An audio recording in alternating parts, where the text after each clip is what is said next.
and to the republic for which it stands, one nation under God, indivisible, with liberty and justice for all. Okay, future board meetings, as a reminder, we don't have one in the second half of June. So we'll be back here July 13th, July 27th, and August 10th at our regular times. And we have no revisions to the agenda except a few things added under HR. And we'll move on to public recognition.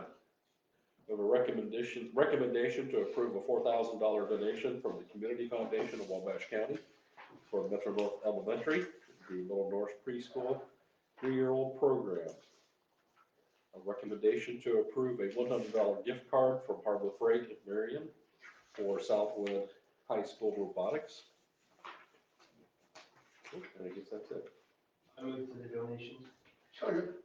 Motion second to approve the donations. All in favor, say aye. Aye. Okay. Next, public recognition. And if it's okay, I will wait. I have some things I want to say during the superintendent report, but perfect timing. Mrs. Boone just took a drink of water right there. So she's going to share with us about the bridge program, formerly known as the CAR program, and just do a presentation and share some updates to it for us. So you're on. Thank you. I shared a Google slide with you. Just now? I did. I don't know if you mind. It's No, not I'll get it. necessary to put it up there, but No, I think it's might good. help with the visual and then also help keep me from rambling. Will it have the new logo? I'm sorry. Does it have the new logo? Yes, it does. Oh. So, first reveal. There you are. Well, Mr. Keyfaber pulls that up. I do just want to say we do poke a lot of fun at Mr. Keyfaber over the car name. However, he came up with CAR and the tagline, your vehicle to success, at a time where this program needed some type of definition other than distance learning or blended learning. And he came up with that very creative idea. And it was an easy way to explain that we are an alternative situation and we do focus on credit recovery. So as much as I like to tease you, Mr. Keyfaber, Well, I do respect the fact that you did that, and that was a pretty catchy slogan. We did decide to shift this, however, because CAR was difficult for the people that we work with to catch into. They were calling it CAR, they had no idea what it really stood for.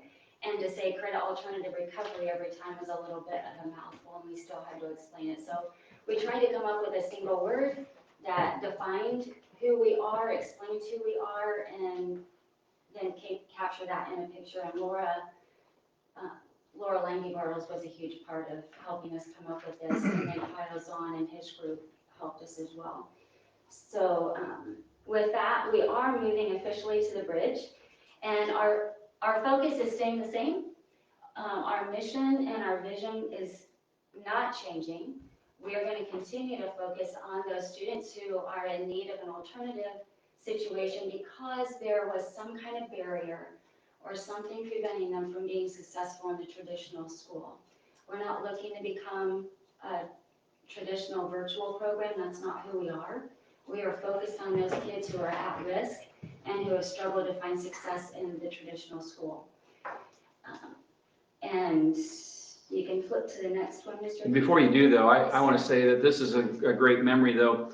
This student, one of our students that we had last year, summertime, we were at the Honeywell Center, a lot of family there. Of course, that's her daughter, too. They had a professional photographer there to be there also. So they are big deals with a lot of different situations. And so, you know, of course, this was during COVID and all those different times, but that was a great graduation that I was able to go to, too. So that's an actual picture of one of our students that graduated last year.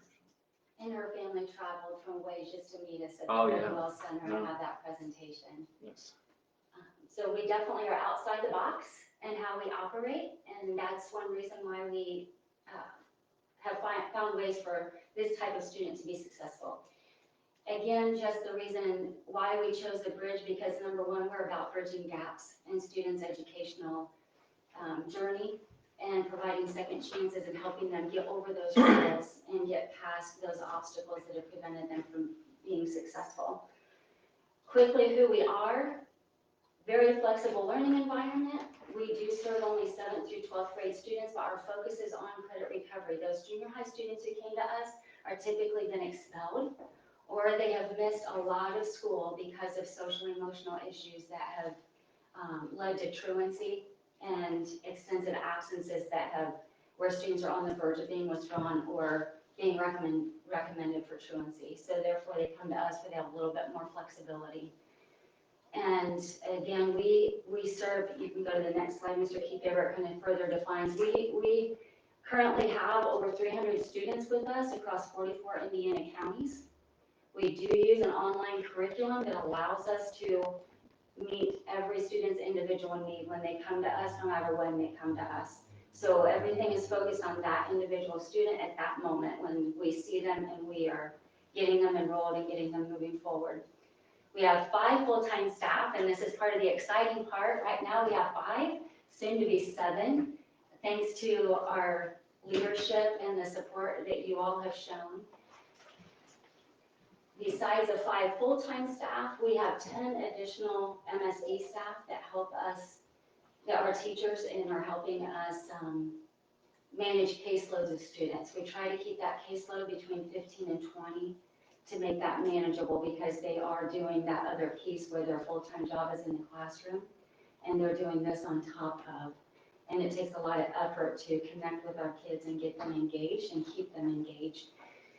So we have all of those, we have that group of teachers and staff working with us, and we're very appreciative. I've shared with you all with that before about how engaged and how persistent they are in going after our kids and doing everything that they can to make them be successful, help them be successful.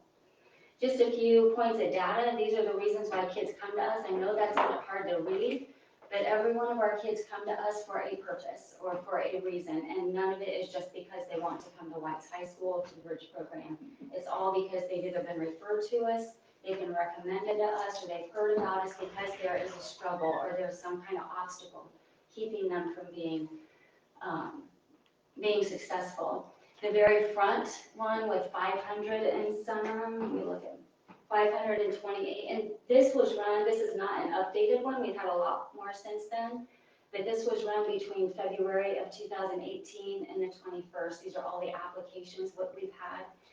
528 of those are in credit recovery mode. Right now, 75% of our student enrollment came to us because they are in credit recovery and in danger of not graduating. Another 25% of them, outside of the 25% who are not in credit recovery mode, 25% of that group has been expelled, and so they don't have options right now. So that gives you a little bit of an idea of who we've got in our program and who we're focused on and who we're serving. The other this outside 748 students, that's because that's kind of cover all, where they've come to us because they weren't being successful in a traditional school and they needed something different than traditional public school. And then that next highest is social emotional, which is a huge piece of our student population, especially with COVID, the social emotional aspect. And you're fine to move ahead. This next one, we have, as of today, we have served over 513 students throughout this school year, the 2021 school year. It is a little bit down. Again, I can only assume that a lot of that is because of the pandemic and lots of other virtual programs popping up. However, we're already starting to get a lot of referrals from other schools where those virtual students are now truant and have been expelled. So it'll be interesting to see what next year holds as far as that's concerned. And then our graduation rate is something I'm really proud of. Do we have room to grow? Absolutely, because we take kids in credit recovery mode, and so it's a huge obstacle sometimes to get them to that point.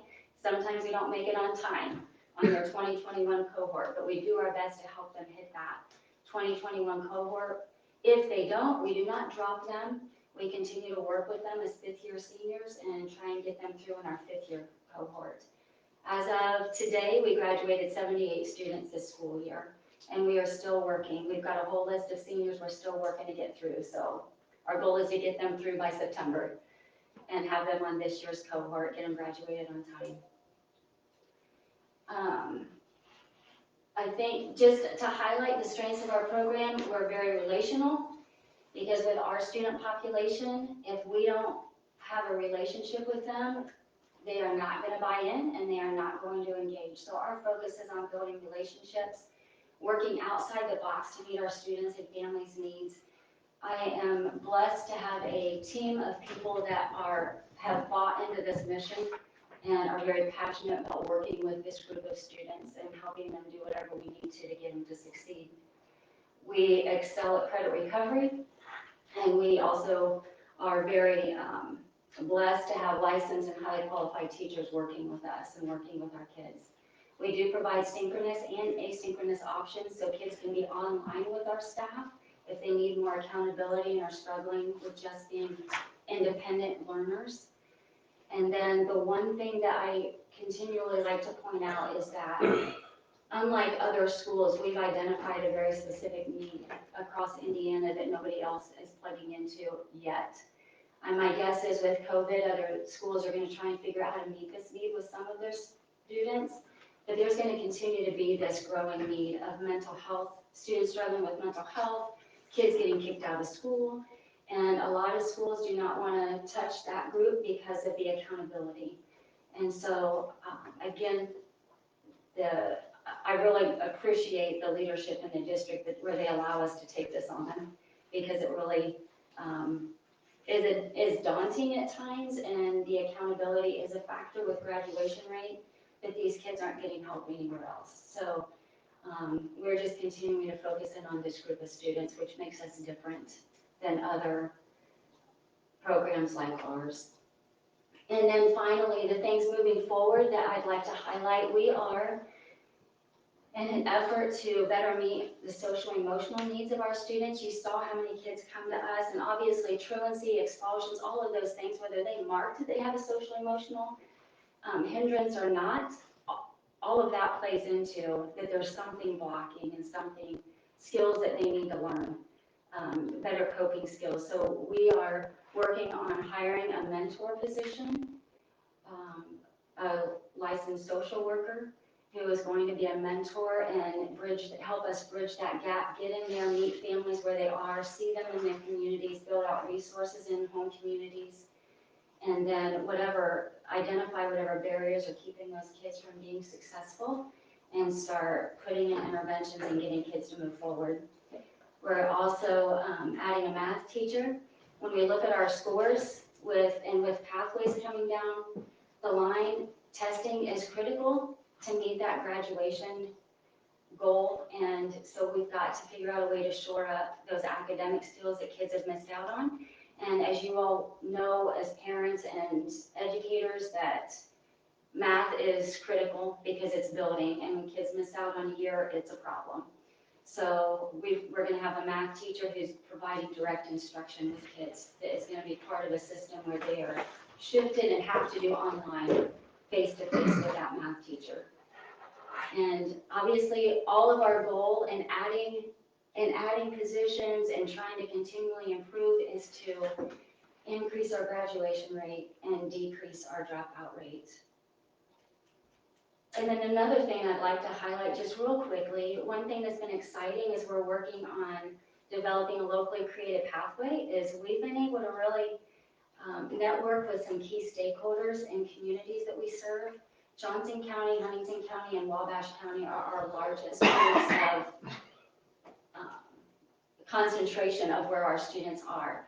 And we've really plugged into some leadership in the business world and in the just different agencies within those communities. I'm talking with Ivy Tech in Johnson County, who wants to partner with us and hopefully open up doors for our kids to receive certification to meet graduation pathways down the road. And she is also going to help us get things set up in the communities for kids to start networking, getting jobs, getting job shadow opportunities, job skills, those types of things. So we're really excited about that opportunity. That's just a quick update. I appreciate the time and you listening. And if you have any questions, I'd be more than happy to answer. Okay, on your graduation percentages, say you take the kid that gets to 5th year, he graduates, how's that affect the percentages? For, Your graduation rate, I'm for sorry. our graduation rate? Yeah, I mean, just because he doesn't get in 4, he gets to the 5th year, does that still count towards your? It will count against our 4-year cohort, but it will go toward our 5th-year cohort. The So DOE, they actually, with the state, they allow for a 5th-year cohort graduation. It's not optimum, but they allow for that. they don't allow for 6, but they do allow, obviously for 4 is traditional, but they do allow for 5 also, and they get different rates. I mean, yeah, it's different rates, so. So does that bring, like you were 92 here, or 90, real high, and then you were 78 this year? Well, that's the number of That's the graduates. That's the number. of Okay, Graduates. that's not the percentage. That's not the percentage. Okay. Correct. Right. Okay.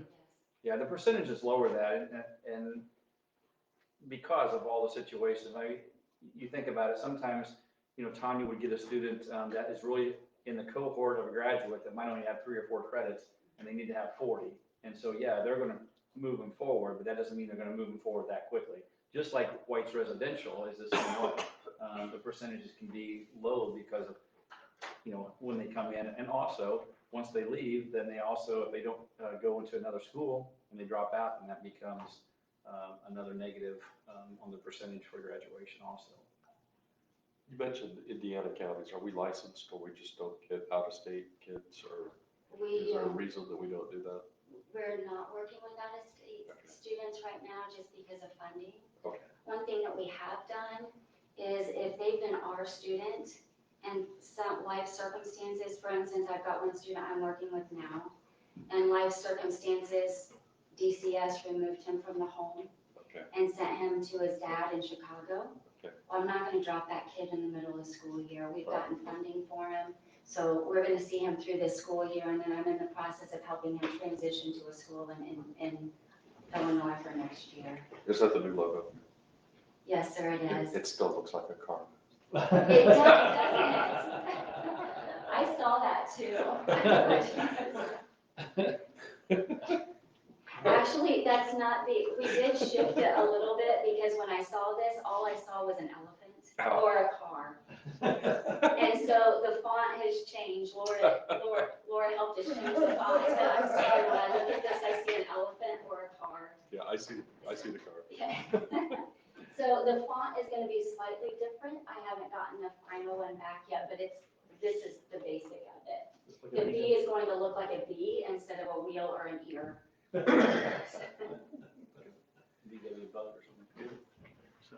And I want to say one other thing too. This kind of came up that the board knows about, but not all of this. So Senate Bill or House Bill 1008. I talked to you about we got the grant through all the Wabash County schools through YMCA, and then the one that was with Grow Wabash County through the internship did not meet their expectations, so that did not pass. But also Tanya had a connection of the person that she mentioned as far as that helps. And what is it? What county is that? She actually. Well, she's over the state of Indiana, but. She has started her own, she's a former teacher, and she saw the same need that we did as far as kids falling through the cracks. And so she started her own business, and it was called Indiana Tutor.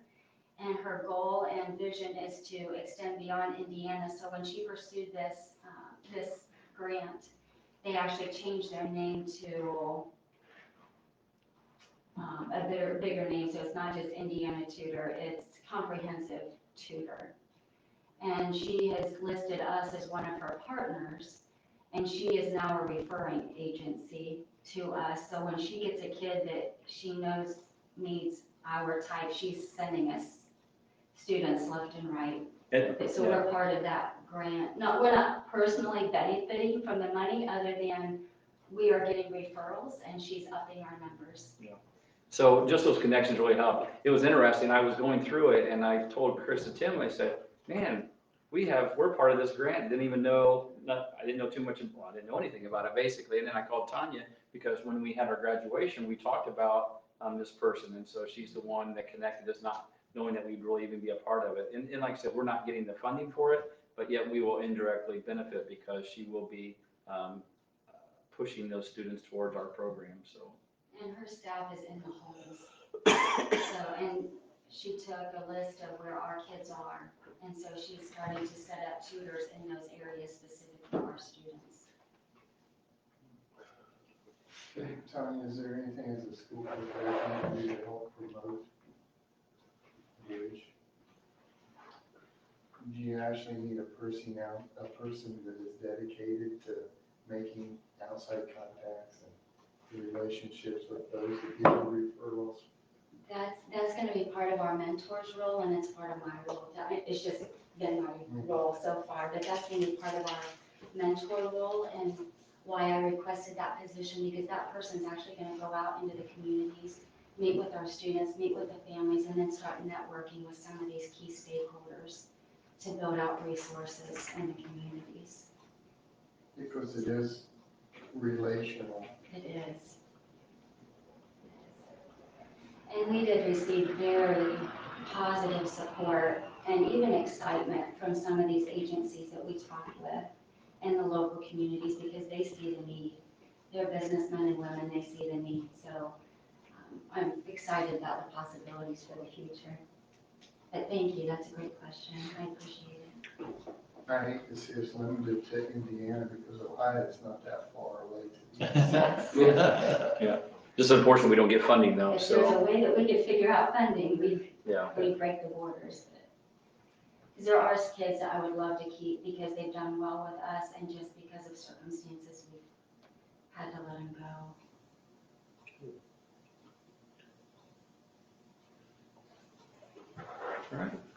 Okay, we'll move on to the public comment, agenda items only. Will the Facebook land catch up? Guessing we have kind of a light viewership tonight, as always. Consent agenda items, approval of the minutes from our last regular board meeting on May 25th.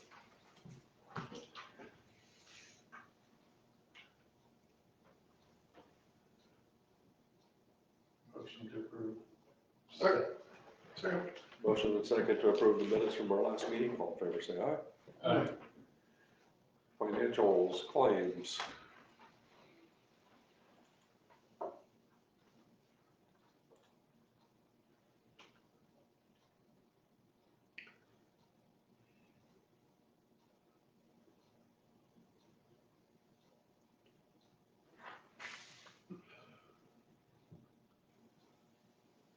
I came across one, Chris, which you're fortunate I don't remember what it was. I don't remember it.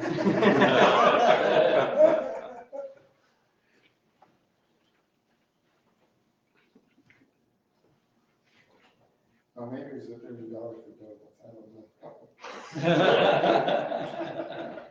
I'm good on it. I'll move to approve. Second. Motion and second to approve claims. All in favor, say aye. Aye.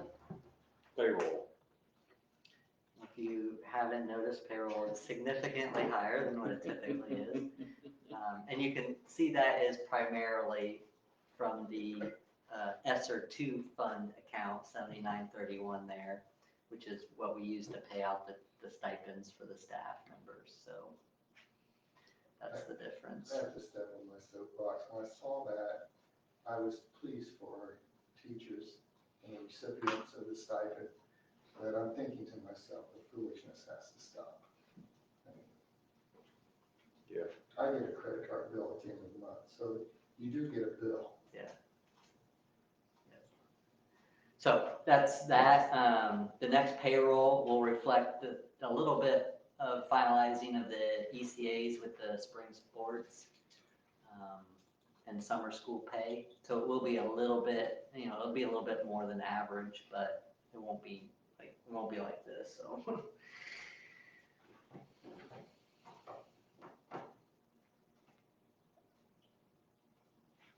I move to payroll.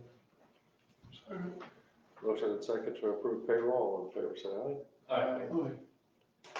Financial summary, Dr. Coon. Usually I just give you the end of the month report, but since this is our last meeting of the month, I also threw in the cash flow stuff. Not much has changed with any of that stuff. I believe June 15th, we usually find out what our revenue is for the next month. So I'm hoping that will then show us what our estimated ADM with the increases in student funding will reflect moving forward for that second half of the year. But I kind of threw out, my best guess estimations with that. Anyway, that's always been reflected there, but have a little bit more of an accurate amount come in. But things are still looking good. Currently have 6.5 million in the education fund, and balances appear to continue to improve over time. But again, that's not a reflection of what our revenue outlook will be, along with increases to the new teacher contract that we will be negotiating in the fall.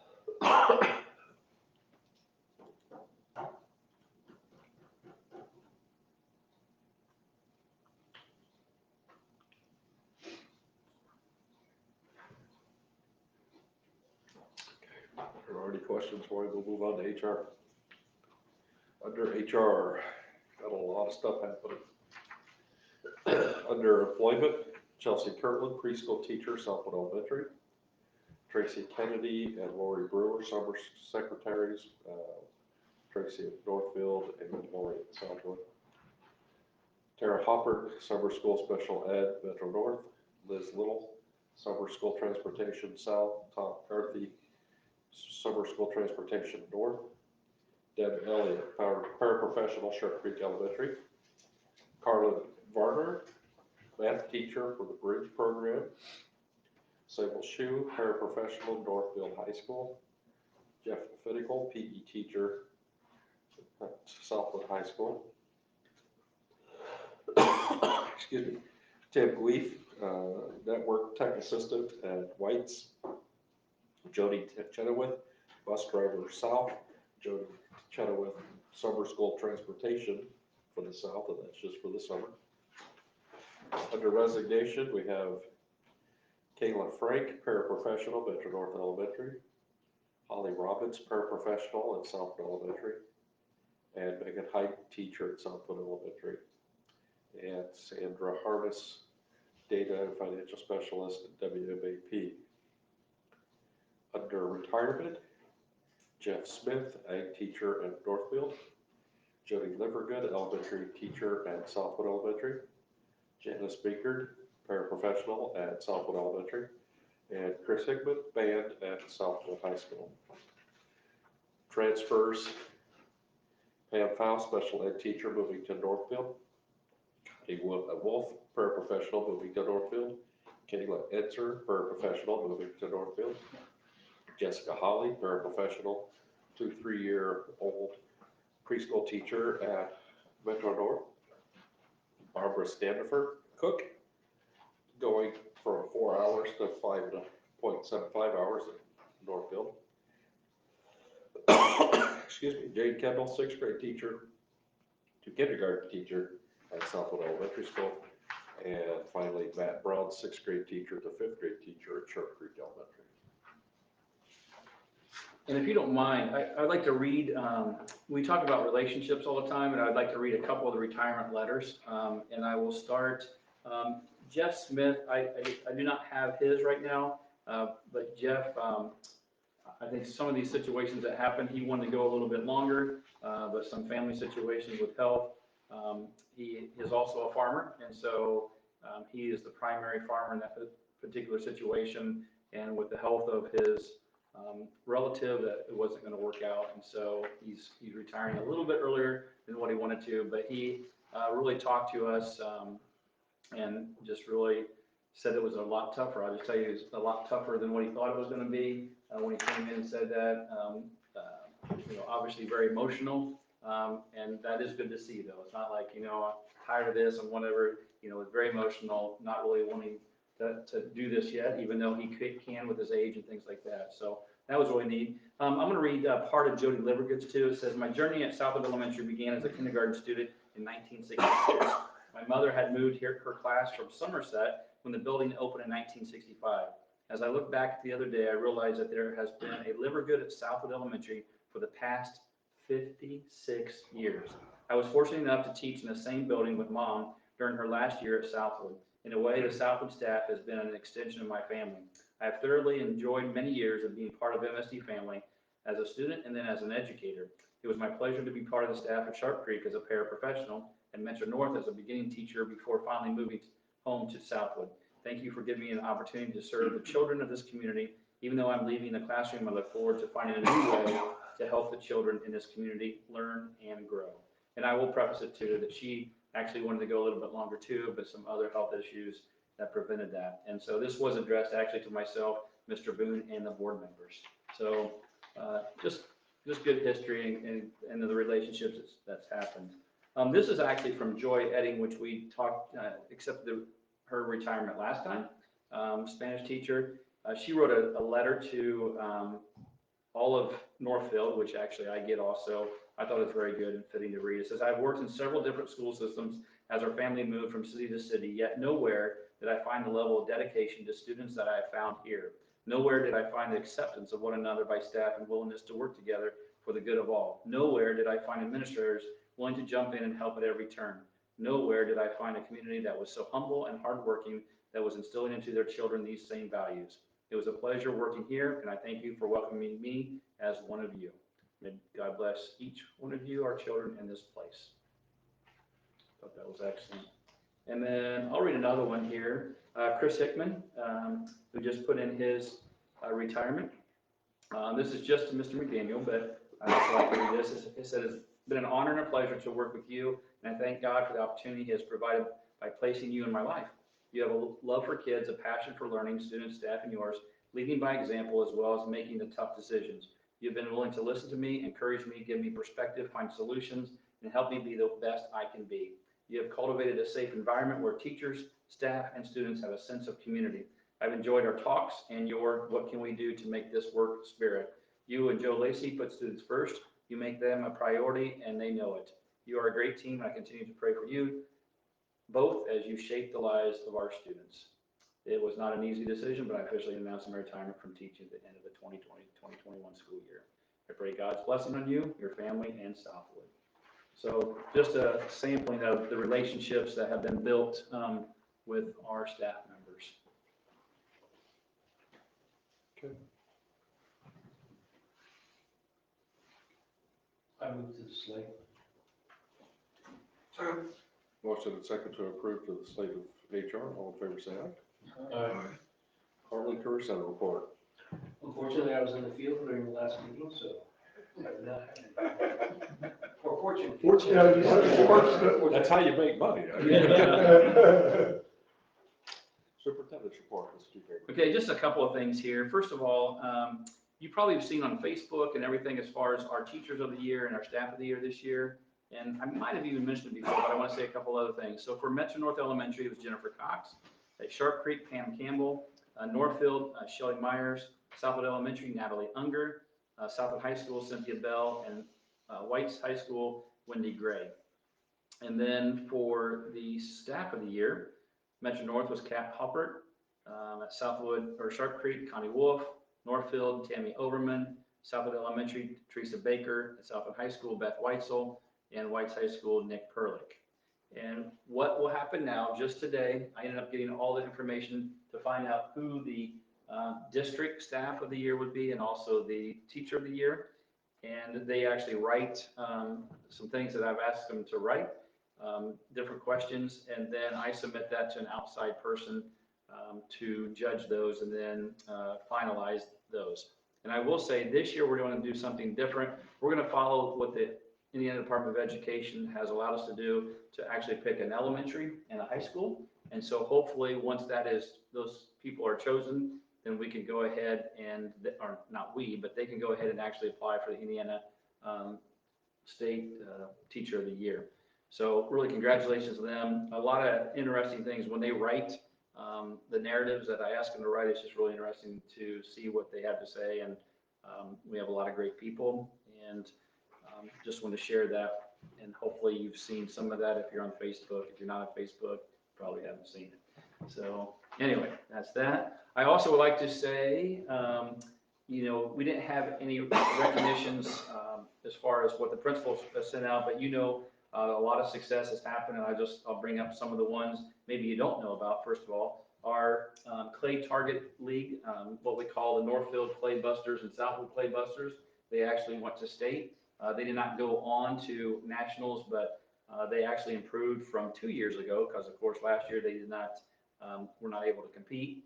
Of course, you know about our baseball team at Southwood that won the sectional, got beat first round of the regional, but that's the first team in Southwood history that actually won the football sectional, the basketball sectional, and then also the baseball sectional. So congratulations to them. And of course, we have the softball, Northfield softball team, who this is the first year they won the sectional, first year they won the regional, and first year they won the semi-state. And of course, they play Friday night at 5:30 p.m.